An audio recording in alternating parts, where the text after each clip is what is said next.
Hello students, आज exercise 3.1 start कर रहे हैं। इसमें केवल दो क्वेश्चन है। पहला क्वेश्चन है, एक अन्य व्यक्ति को आप अपने अध्ययन मेज पर रखे टेबल लैंप की स्थिति किस तरह बताएंगे। देखिए, हमने ये एक टेबल बनाई है आपके सामने, ए बी सी डी। इस टेबल की जो एक कोर है ना ए बी, ये एक्स अक्ष के अलोंग है, और ये जो कोर है ना ए डी, ये वाई अक्ष के अलोंग है। और इसमें ये जो टेबल लैंप है, इसकी स्थिति हमने P मान ली है, P बिंदु है, मतलब इस टेबल लैंप को एक बिंदु से दर्शाया है।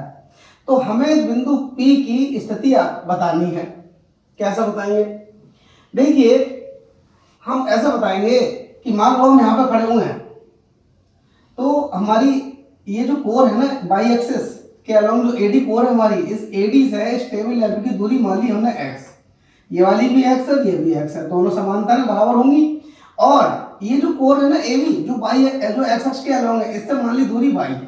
मतलब दूरी हम इस तरह मानते हैं, जो दूरी x अक्ष के अलोंग होती है उसे x मानते हैं, जो y अक्ष के अलोंग समांतर होती है उसे y मानते हैं। तो इस बिंदु P के जो निर्देशांक होंगे वो x, y होंगे। यानी आप यहाँ से चलिए तो यहाँ से यहाँ तक x चले और यहाँ से यहाँ तक y चले, तो P तक पहुँचने में आप x दूरी x यूनिट चले x अक्ष के अलोंग, और जो है y यूनिट चले y अक्ष के अलोंग। इसलिए बिंदु P के निर्देशांक x, y होंगे और यही बिंदु P की स्थिति होगी। तो हमने ऐसे लिखा है कि माना मेज एक समतल है और टेबल लैंप एक बिंदु है। मेज को तो समतल मान लिया और टेबल लैंप को एक बिंदु मान लिया। माना मेज की एक कोर AB x अक्ष के अनुदिश है और एक कोर AD y अक्ष के अनुदिश है। आप जैसा कि आप देख ही रहे हैं, ये जो AB है वो x अक्ष के अनुदिश है और ये जो AD है वो y अक्ष के अनुदिश है। माना लैंप की कोर AD से दूरी x यूनिट है और AB से दूरी y यूनिट है। मैंने दर्शाया है कि y अक्ष से दूरी x मान ली है और x अक्ष से दूरी y मान ली है। तो इस तरह टेबल लैंप की जो स्थिति हुई वो बिंदु P हुई, और बिंदु P के जो निर्देशांक होंगे वो x, y होंगे। x को हम भुज कहते हैं, y को हम कोटि कहते हैं। पिछली वीडियो में हमने आपको बताया था। अब क्वेश्चन नंबर 2, इसमें दो ही क्वेश्चन है और 2 में हमें एक सड़क योजना बनानी है। ये क्वेश्चन बहुत बड़ा था, बोर्ड पे लिखना पॉसिबल नहीं था, इसलिए मैं पढ़ दे रहा हूँ कि एक नगर में दो मुख्य सड़कें हैं जो नगर के केंद्र पर मिलती हैं। ये दो सड़कें उत्तर दक्षिण की दिशा और पूर्व पश्चिम की दिशा में हैं। देखिए, दो सड़कें मैंने वो यहाँ दिखाई है। एक तो ये दिखाई है, ये वाली, ये है ईस्ट, ये है वेस्ट, अर्थात पूर्व और पश्चिम, और दूसरी सड़क ये है नॉर्थ और साउथ, उत्तर और दक्षिण। आगे लिखा है कि नगर की अन्य सभी सड़कें इन मुख्य सड़कों के समांतर परस्पर 200 मीटर की दूरी पर हैं। जितनी भी सड़कें हैं इन दोनों सड़कों के समांतर हैं और 200 मीटर की दूरी पर हैं। प्रत्येक दिशा में लगभग 5 सड़कें हैं।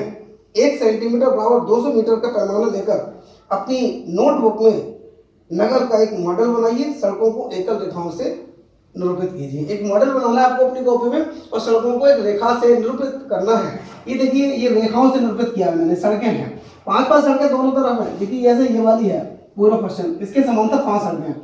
1 2 3 4 5। ये मैंने माना सड़क 1, सड़क 2, सड़क 3, सड़क 4, सड़क 5। ऐसे ही इधर माना सड़क 1, ये y अक्ष के समांतर, ये मान लो y अक्ष के अलोंग है या उत्तर दक्षिण के अलोंग मान लो, इसके समांतर भी 5 है। 1 2 3 4 5। तो हमने क्वेश्चन के अकॉर्डिंग 5 सड़क ऐसी मान ली है इसके समांतर और 5 सड़क इसके समांतर मान ली है हमने। और उन्होंने ये भी कहा है कि सभी सड़कें के बीच की दूरी 200 मीटर है और पैमाना अपनी तरफ से मान लो। उसमें दे रखा है कि 1 सेंटीमीटर बराबर 200, 1 सेंटीमीटर बराबर 200 मीटर, अर्थात ये 1 सेंटीमीटर की दूरी है जिसको हमने 200 मीटर माना है पैमाना अपने हिसाब से। तो यहाँ पे लिख दे रहे हैं, चलो पैमाना 1 सेंटीमीटर बराबर 200 मीटर, ऐसा क्वेश्चन में दे रखा है, हमने उसी हिसाब से मान लिया है। तो कह रहे हैं कि मॉडल बनाइए और उनमें सड़कों को जो है वो रेखाओं से निरूपित कीजिए। तो हमने एक मॉडल बनाया है और सड़कों को रेखाओं से निरूपित किया है। और आगे लिखा है कि आपके मॉडल में एक दूसरे को काटती हुई अनेक क्रॉस स्ट्रीट अर्थात चौराहे हो सकते हैं। देखिए, बहुत सारे चौराहे हमें दिख रहे थे। देखो, ये दो सड़कों पर ये चौराहा है, ये चौराहा है, ये चौराहा है, ये सारे क्या है चौराहे। जहाँ दो सड़कें प्रतिच्छेद कर रही है, काट रही है, तो वो सब क्या है चौराहे है। तो बहुत सारे क्रॉस स्ट्रीट, चौराहे को ही हम क्रॉस स्ट्रीट कह रहे हैं। तो बहुत सारी क्रॉस स्ट्रीट अर्थात बहुत सारे चौराहे हैं। एक विशेष क्रॉस स्ट्रीट 2 सड़कों से बनी है। बिल्कुल सही बात है। कोई भी क्रॉस इसकी बात करें तो ये 2 सड़कों से बनी है। एक ये क्षैतिज और एक ये ऊर्ध्वाधर की तरफ है। तो 2 सड़कों से बनी है जिनमें से एक उत्तर दक्षिण दिशा में जाती है और एक पूर्व पश्चिम, सही बात है। कोई सा चौराहा पकड़ लो तुम, जैसे तुमने ये वाला चौराहा पकड़ लो, तो ये दो सड़क हैं, एक तो ये वाली सड़क है उत्तर दक्षिण और एक ये वाली सड़क है पूर्व पश्चिम। तो एक सड़क पूर्व पश्चिम जा रही है और एक उत्तर दक्षिण जा रही है। इन दोनों के प्रतिच्छेदन से बनी हुई है क्रॉस स्ट्रीट अर्थात चौराहे। आगे क्या लिखा है कि यदि दूसरी सड़क उत्तर दक्षिण दिशा में जाती है और पांचवी सड़क पूर्व पश्चिम दिशा में जाती है और ये एक क्रॉसिंग पर मिलती है, तब हम इसे क्रॉस स्ट्रीट 2,5 कहेंगे। इसी परंपरा से ये ज्ञात कीजिए कि कितनी क्रॉस स्ट्रीटों को 4,3 माना जा सकता है और कितनी क्रॉस स्ट्रीटों को 3,4 माना जा सकता है। तो ये कह रहे हैं कि जैसे मान लो इधर से चलो दो सड़क पे, दो चलो 1 2 और फिर चलो 5, इधर से चलो 1 2 3 4 5। तो बोले जैसे आप 5 पे पहुंच गए तो इसको मान लो ये जो बिंदु है वो 2,5 है। सवाल में दे रखा है कि आप ऐसे बिंदु को 2,5 मान लो कि आप इधर चलो 2, मतलब दूसरी एक उत्तर दक्षिण दिशा में जाती है और पांचवी सड़क पूर्व पश्चिम दिशा में जाती है। पांचवी सड़क जो है वो पूर्व पश्चिम दिशा में जाती है, ये वाली सड़क है पांचवी, ये पूर्व पश्चिम दिशा में जा रही है और ये दूसरी सड़क है ये उत्तर दक्षिण दिशा में जा रही है। तो जो जहां पर ये दोनों सड़कें काट रही हैं, एक इधर से जो उत्तर दक्षिण दिशा में जा रही है वो दूसरी है और जो पूर्व पश्चिम दिशा में जा रही है वो पांचवी है। तो उन दोनों का जो प्रतिच्छेद बिंदु 2,5 है। अब 2,5 कैसे हुआ, 1 2 तो x का मान 2 हो गया, 1 2 3 4 5 तो y का मान 5 हो गया।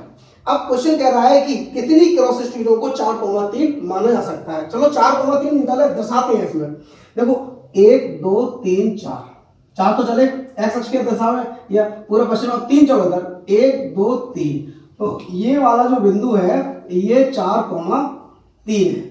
तो वो कह रहे हैं ऐसी कितनी क्रॉस स्ट्रीट हो सकती है, तो एक ही हो सकती है। कितनी क्या, एक ही होंगी। तो हमने लिख दिया कि बनाए गए मॉडल से स्पष्ट है कि केवल एक क्रॉस स्ट्रीट को 4,3 माना जा सकता है। दूसरा कह रहे हैं कि कितनी क्रॉस स्ट्रीटों को 3,4 माना जा सकता है। तो 3,4 कैसे करेंगे, 1 2 3 1 2 3 4, ये वाला जो है वो 3,4 है। मतलब इधर चलेंगे 3 36 में और ज्यादा चलेंगे 4, मतलब पूर्व पश्चिम 3 चले और उत्तर दक्षिण 4 चले और ये जो बिंदु बना लिया इसको 3,4 मान लिया। तो ये भी केवल एक ही होगा। तो ये भी लिख दिया कि केवल एक क्रॉस स्ट्रीट को 3,4 माना जा सकता है। तो हमें इसमें बस केवल यही बताना था। ये 2,5 तो उन्होंने सवाल में दे रखा था, बाकी ये कहा था कि 4,3 को इसमें दर्शाओ और 3,4 को मॉडल में दर्शाओ और ये भी बताओ ऐसी कितनी स्ट्रीट होंगी। तो ऐसी केवल एक होगी, एक ही 4,3 होगी और एक ही 3,4 होगी। ये क्या है, क्रॉस स्ट्रीट अर्थात चौराहे हैं। ये भी एक चौराहा है, ये भी एक चौराहा है। तो ये मॉडल हमने बना दिया, ये आपको अपनी कॉपी में बनाना है और उसमें सभी चीजें दर्शानी है। इस क्वेश्चन के 2 पार्ट है, वो दोनों पार्ट भी हमें लिखने हैं कि 4,3 से कितनी क्रॉस स्ट्रीट होंगी और 3,4 से कितनी क्रॉस स्ट्रीट होंगी। तो केवल एक होंगी। ये दोनों क्वेश्चन पूरे हो गए, अर्थात ये एक्सरसाइज कंप्लीट हो गई। Thank you very much.